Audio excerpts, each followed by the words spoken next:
Hail, hail, the Celts are here, and we are having a party in the Champions League as we go out and destroy RB Leipzig 3-1 in a game that delivers the victory at the halfway point of the Champions League group stage, which is supposed to be, when we had the fixtures drawn out, the most difficult part of this competition was going to be these games, and we have come out of it now with complete flying colours. We can forget about that one game where it didn't really happen, and we are now on the cusp of making history in this new format and setting a new standard, a new precedent for Celtic's expectations and our competitive level in this new format of the Champions League. In the video today, we'll be talking about the headline makers, the real heroes, Brendan's brilliance in this match, as well as the match ratings, and really ultimately what all of this is what progression actually looks like. For a lot of these Celtic players, this is not their first rodeo, this is not their first Champions League campaign, and we've had to suffer losses and horrible results and crap goals going against us, dodgy red cards and all the rest of it, and we've had to cling on to the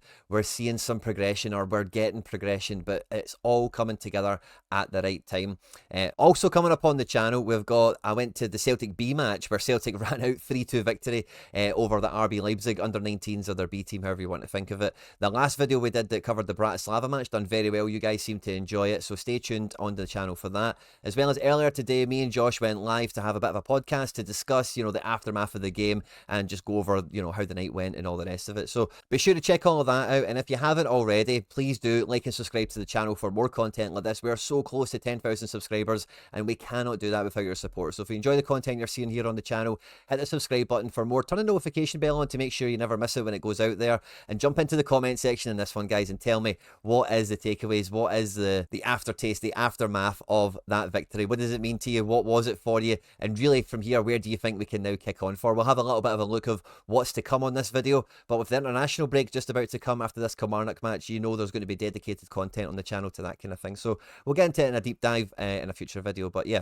let's just get stuck straight into this one. Because you guys know me, I don't mind giving myself a wee pat on the back when the time comes. And I think I was probably the only prediction video out there that had us to win. My prediction for the night was we're going to win by 3-2. My prediction for the game was initially a draw, but having went through the video, as you've seen me, if you guys checked it out, of course, by the time I got to the end of it to actually do a score prediction, I just couldn't see us losing. This Leipzig team didn't have that X factor, didn't have that je ne sais quoi in the team. It didn't have that much scary elite pace. And really, if we kept our noses clean and we stuck to our jobs and we were just effective and efficient with our chances, I fancied our chances coming into this one, I'm not going to lie. And with the breakdown, it's kind of hard to know especially when it is good games like this, when there is so much to talk about, it's kind of hard to know where to start. I think I'll start a little bit with just the opposition, what we expected, what we've seen real quickly, and then we can just kind of move past that into all of our stuff. But as expected, Leipzig set up in the 4-2-2. They've basically got four guys that are on this side of the halfway line. They can kind of do whatever they want within reason. They're looking for spaces, they're looking to move the ball quickly, and they're looking to attack with basically these guys to try and create goal scoring opportunities.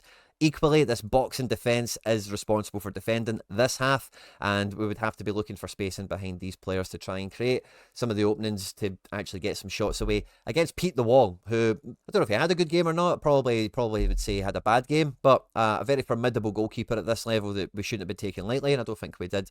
But then generally in this system, what the fullbacks do is they bounce between halves and they cause the overloads. They provide the width for the switch, this kind of thing.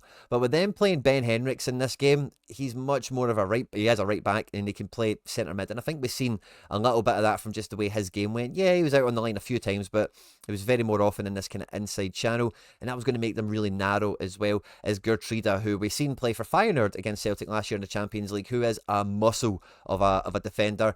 And again, although towards the back end of this game, he did get into some dangerous crossing positions and maybe put 2 or 3 balls into the box, this guy was always just going to be an extra centre back and probably be doing a man-for-man job on Dyson here. But again, not a lot of great pace, and again, going to be quite narrow, same as Henriks on this side here. So Leipzig really did turn up as expected. There wasn't too much of a surprise here, other than the fact that I thought we would have seen Openda and Nusa a little bit more deliberately together on one side of the pitch, and we didn't really see too much of that. If anything, Openda was maybe found more often in these kind of zones here, but we did see him pop up in a few different places. Similar to Sesko, he picked up some interesting positions throughout the game. Nusa was quite anonymous, and outside the goal, Baumgartner really didn't get into this game at all. Meant to be an attacking playmaker.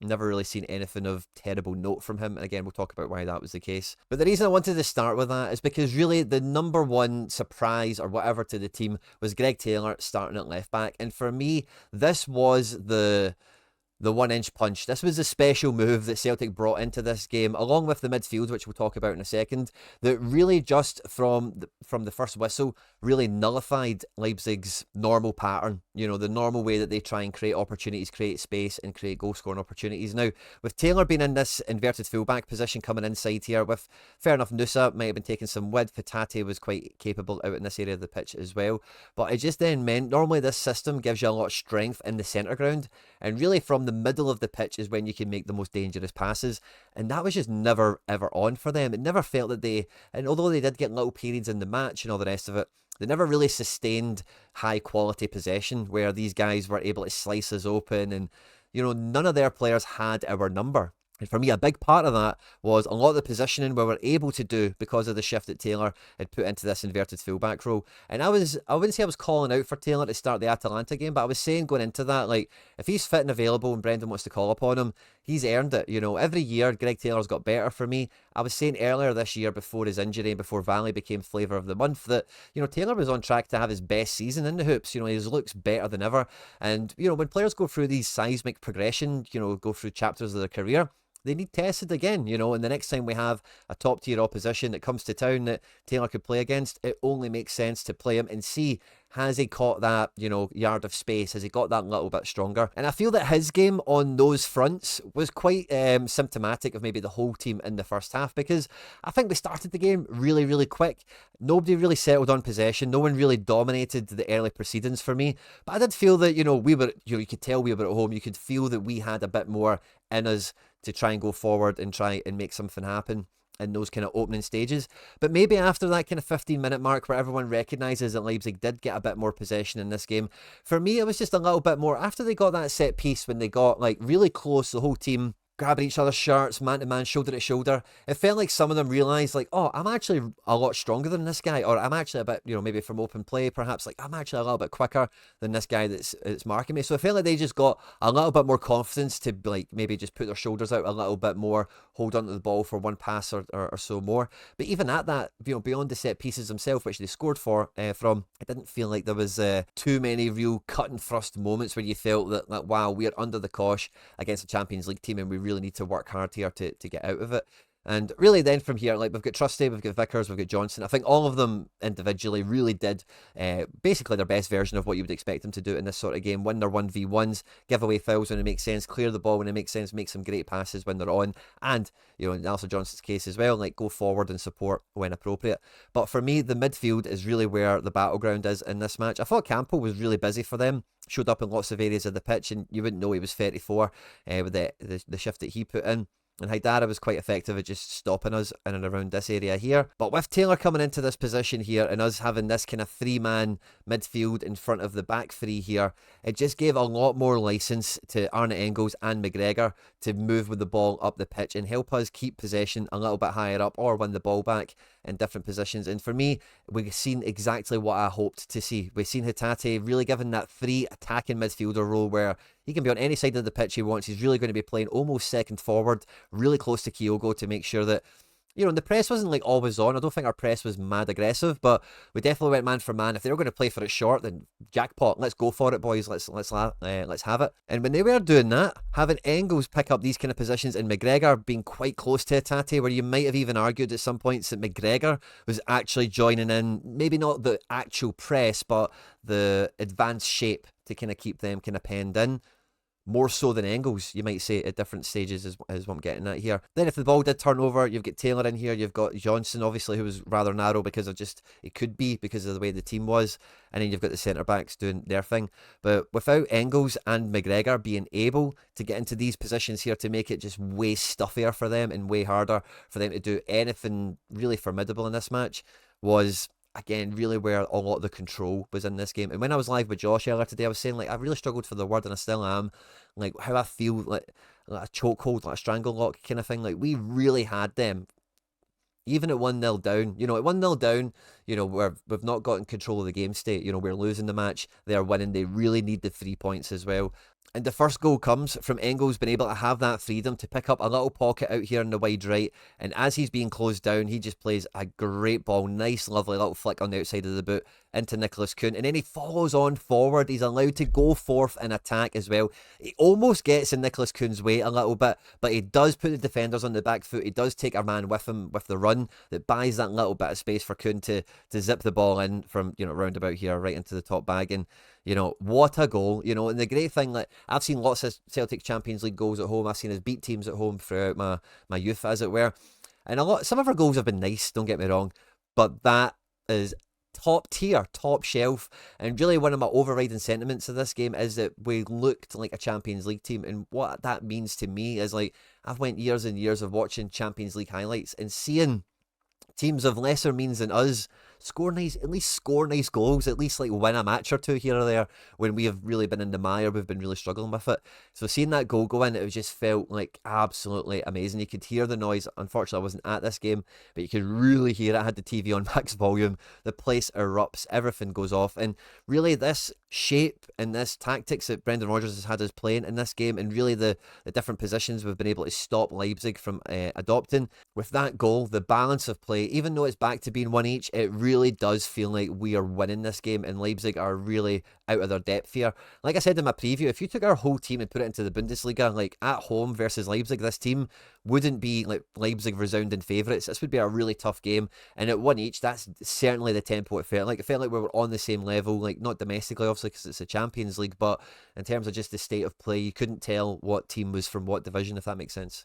And then from here, really, like, to be honest with you, I was most impressed. Like, Hatate has been absolutely fantastic in this game, going box to box, line to line. Like, and if you look back at the highlights, which I've done about 5 or 6 times this morning, the amount of times he's in the defensive area, maybe he's around the ball, he helps us turn it over, or maybe he's just in there being an extra body, and then when the ball breaks on the right-hand side for Kuhn or for Johnson or for whoever, he gets up there, he follows the play up, he gets his shots away from the edge of the box, he gets into the box for that overlap and run to then play Taylor in, of course, for the second goal, and it was absolutely everywhere. But one of the main differences in this midfield, like I've just kind of touched on with the Engels-McGregor thing, is that in general open play, we've seen so much more of McGregor. Not just in the middle of the spider's web here, moving the ball from left to right and being that metronome player, because we were controlling this game so much that McGregor could have just slotted in to that role that he does against Hibs at home and Hearts away and whatever else you want to say. But no, he didn't. With Taylor inside here with him as well. And Taylor was quite free to get around the pitch as well, by the way. Like, make no mistake about it. But with Engels certainly having, I wouldn't say an anchor around him, but he's definitely given the freedom now to be more comfortable on the pitch and just operate in this kind of zone here. And that then just allows, if McGregor knows he's going to do that, it just allows McGregor to just jump those lines. And McGregor is so good. You've seen it in so many different spells here when it was like tightly congested and the ball was bouncing about. And we are so good at winning the ball real quickly and then 1-2 touch stuff, play it around the corner, let someone like Hatate is the one springs to mind because I've been watching the highlights on repeat, break into a bit of space and then go and try and find a runner from there. And McGregor is fantastic at that. And it really just does lend itself to everyone else's strengths being enhanced and being further underlined. And Nicholas Kuhn does get man of the match, because so often he was found in these positions here, winning the ball back in these tight spaces when it is like 4v4, 3v4, whatever. Win the ball back, 1-2 touch stuff, play around the corner, run into space, and then on you go. You're on your bike and you're counter-attacking. He was so good at both sides of the game. He scores both the goals that get his level and then get us ahead. But outside of that, McGregor is my man of the match because he just done everything, was everywhere, and was all things to all people. A fantastic captain's performance. He never really had much penetration into the final third. He was like just off of the final third, but getting McGregor that high on the pitch is something a lot of you guys have been telling me, but I've been calling for it. He's too old for that. But in the right system, with the right cover, with Taylor coming in here, with Engels being on this kind of on the fence position where he can bounce forward but he can sit in and cover as well. It's just a fantastic balance, a fantastic dynamic, and Leipzig really played into our hands by being predictably themselves. And even though with their subs and stuff like that, maybe they did try and evolve a little bit by playing, Openda comes off for Poulsen I think quite early. Oh no, I beg your pardon, he came off for Andre Silva on the 80th minute.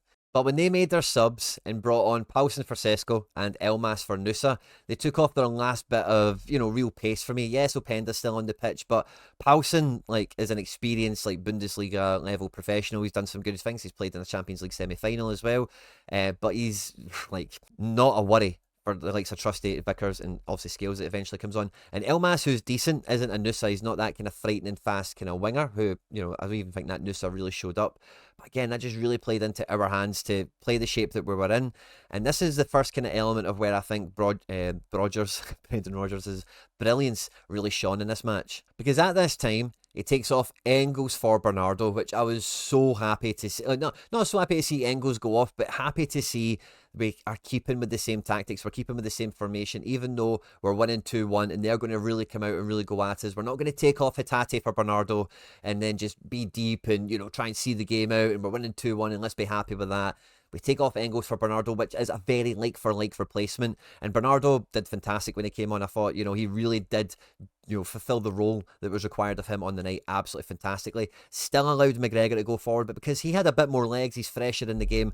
I think you really felt Bernardo's, the qualities he does bring from his appearance from the bench. But by bringing on Valley for Taylor at this point as well, it just injected. I don't even think Taylor was waning too much. I've kind of been off on a tangent since this when I was talking about the first half, how it felt like maybe Leipzig for that 15-minute spell felt like they realised, we can win 50-50s, we can actually outrun these guys.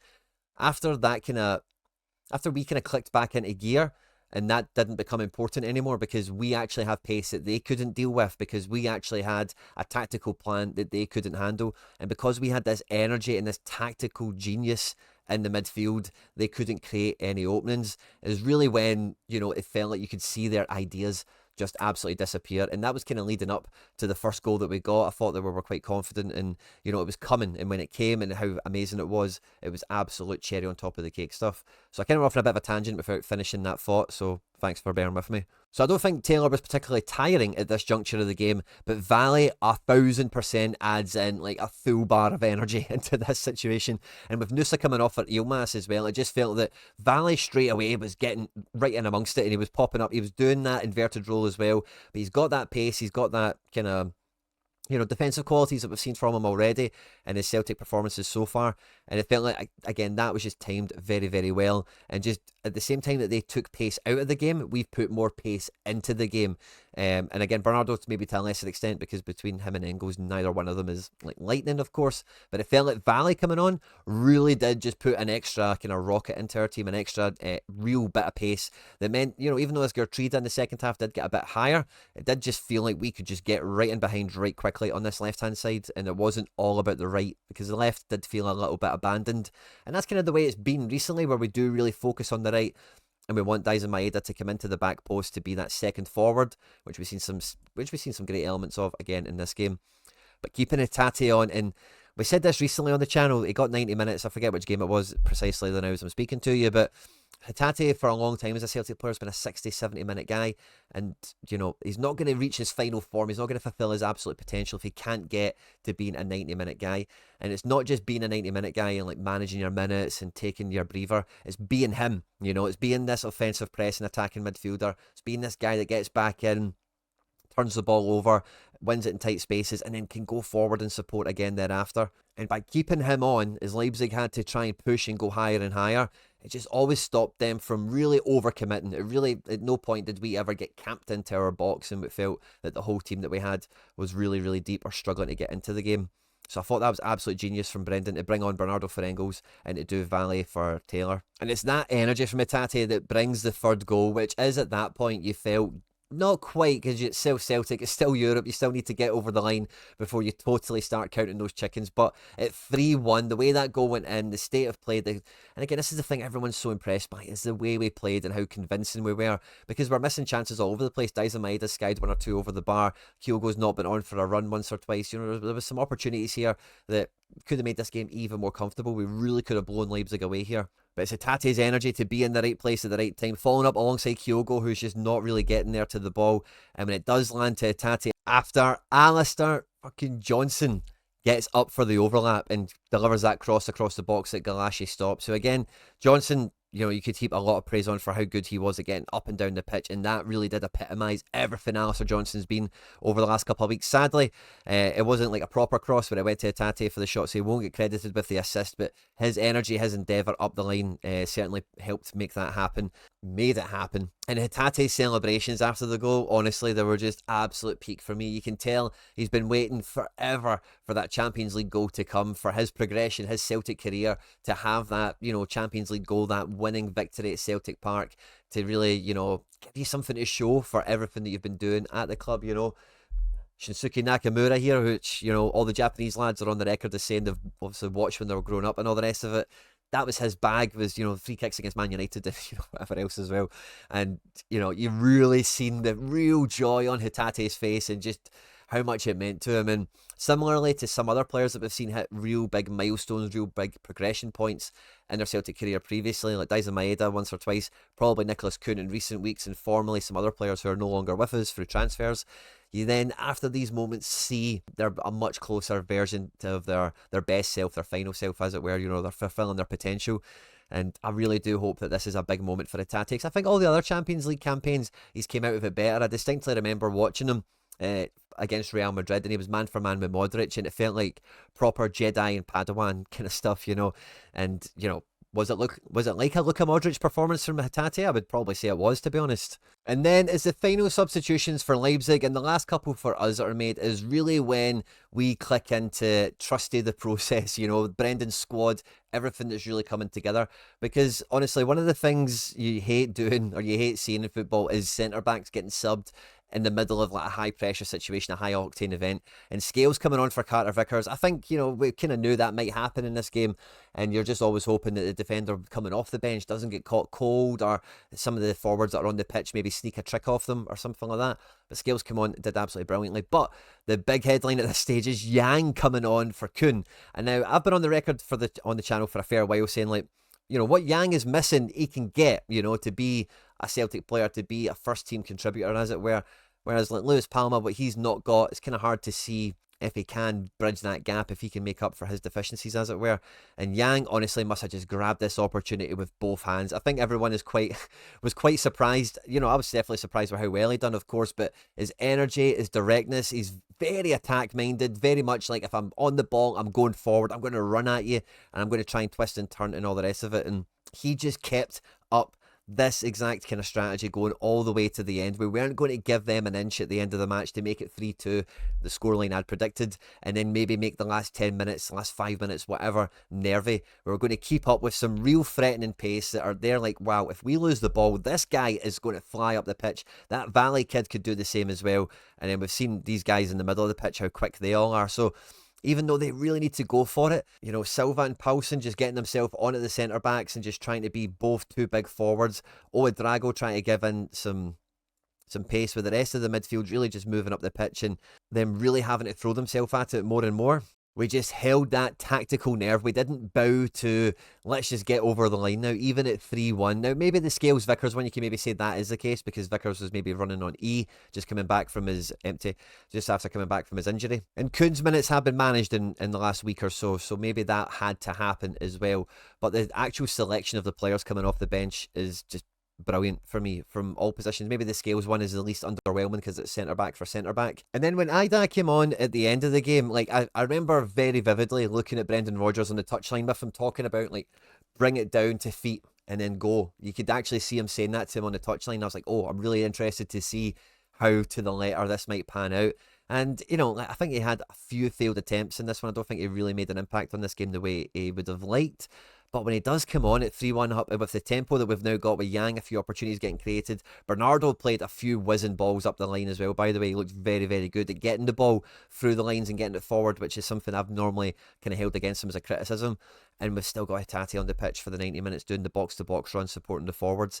I thought we might have just put that little bit of gloss on it at the end, but sadly in that case it wasn't to be. And then if we come to look at the tail of the tape, the match ratings, the player performances from 0 to 100 based on like all their successful and unsuccessful actions that statistically can be captured. It makes for fantastic reading, especially considering this is a Champions League game. Looking at the opposition, the defence here did absolutely nothing right for the looks of it. Galashi's conceded 3 goals, had an absolute nightmare. And really look at this, like very little of them completed much of anything. I did think Campbell was their best player on the night, and it looks like he was certainly the busiest of them all, winning tackles, making passes, interceptions and stuff like that. He certainly did not look his age, and he was getting up both ends of the pitch.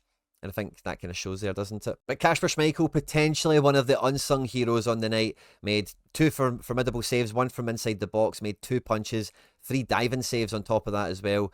He had a great performance. And I was saying to Josh when we went live to talk about the game as well, that Schmeichel, some of the saves that he made in this game, Craig Gordon, Joe Hart, some of these other guys we've had over the years, you feel would have not saved one of them. And really, depending on the different game states we're looking at, whether it was at 0-0, 2-1 up, 1 each, etc., etc., he has made a huge difference to the way this game is panned out. And it's kind of funny or weird or however you want to think of it, is like, because something doesn't happen, it's really hard to quantify it as like, oh, well, he scored a goal or something, but he's like stopped them drawing level, stopped them going 2 ahead, you know, these kind of things, and it's made a huge difference and is right up there with the top performers in this game. Absolutely spot on. Taylor, again, had a fantastic game, and we've been missing this from Greg Taylor in the Champions League. I did feel that overall he played pretty well. I gave him a lot of credit tactically for the positions he played, the role he had to play within the team, and where he ended up. But 44 passes, 5 duels won, only 1 lost. That has been the major criticism of Greg Taylor, is losing duels, losing possession. Possession lost only 5 times, 4 of them from missed passes, which you can forgive him for. 7 balls into the final third, and 1 big chance created, which resulted in the assist, of course. And he had, you know, a few other... He didn't really get into the box too much, wasn't really final third present as much as we normally see from him. But I thought he played fantastic. I really do. I really do. I think that he deserves... He's certainly, I would say, Taylor has progressed where you could trust him in another European match from here, and it's kind of now it's up to when he lets you down. Because I think like he put in a great performance here in this one, and against, you know, the opposition we've got coming up, the strength he gives us in the centre ground is just, you cannot undervalue it for me. Valle did great coming off the bench. Don't get me wrong, he was very impactful in the short time he was on the pitch. You know, 4 duels won, 2 lost, an interception, 11 accurate passes, 3 of them in the final third, and he made an attempted assist, got into the box himself. So very vibrant for the time that he was on the pitch. So that's a really good position, but where a lot of players now in the team, midfield, maybe not the front 3, but centre backs, and maybe not right back, but there's a lot of competition for places, and that's why we've got the squad purring, optimised the way it is at the moment. Big Trusty is definitely a hero on the night for me. He completed 3 tackles in this, 4 effective clearances and a block as well. Very seismic defensive performance here. 6 duels won. It's absolutely fantastic. 94 accurate passes. 6 of them get into the final third, 13 of them long passes into the opposition, those balls down the channel out to maybe like a Taylor or a Valle or even a Daizen Maeda, and only 3 missed passes in this game. Absolutely stellar. No final third presence from Trusty, but I don't think we care about that at all. Vickers maybe a little bit less formidable, but again, I think, you know, blocking people off, just being the man mountain that he is, he definitely made a big impact on this game. As a pair, they were fantastic. Maybe with a spotty moment or 2 here or there, but a block and a few effective clearances. He's won 5 duels, only losing 2. 78 passes, only 2 of them missed. None of them really went anywhere. And yeah, solid all round. Alistair Johnson fouled once, giving away 2 fouls. Like to see that the other way around. 3 tackles won, 4 effective clearances. Absolutely phenomenal. 7 duels won, 4 lost, an interception. 80 accurate passes. 16 of them into the final third. 10 long passes down the line into the opposition. 9 missed passes there, but 1 attempted assist. Oh no, sorry. 1 penalty area entry. 1 shot on target. I think that Galashi, you know, shot on target it might be the one for the Rio Hatate goal. That's how it's been recorded rather than an assist, but a great performance from him. Like I mentioned, for me, McGregor was the best midfielder, the best player on the pitch outside of Nicholas Kuhn, and I think the statistics back that up in a big way. He was fouled once, gave away no fouls himself, won a tackle, made a block, 5 duels won, 0 lost. Absolutely phenomenal. 77 accurate passes, 13 of them in the final third. 4 long passes into the opposition with only 3 passes missed. Absolutely fantastic by him.